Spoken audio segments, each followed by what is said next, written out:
बिस्मिल्लाहिर्रहमानिर्रहीम। ये कोई पेंटिंग नहीं, ना ही कोई आर्ट का कारनामा है, बल्कि ये कुदरती तौर पर एक ऐसा आबशार है जिसने दुल्हन का रूप धार लिया है।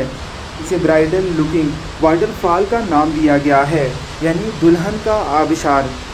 साउथ अमेरिका के एक मुल्क पेरू में वाक़या है। इस हवाले से इंटरनेट पर मुख्तलिफ खबरें गर्दिश करती रहती हैं। कोई कहता है ये हांगकांग में है, कोई कहता है ये फिलिपाइन में है, किसी ने तो इसे इंडिया में साबित करने के लिए एड़ी चोटी का जोर लगाया है। लेकिन आप इंटरनेट पर अभी जाकर रिसर्च कर सकते हैं। साउथ अमेरिका की एक रियासत पेरू में वाक़या वाटरफॉल है।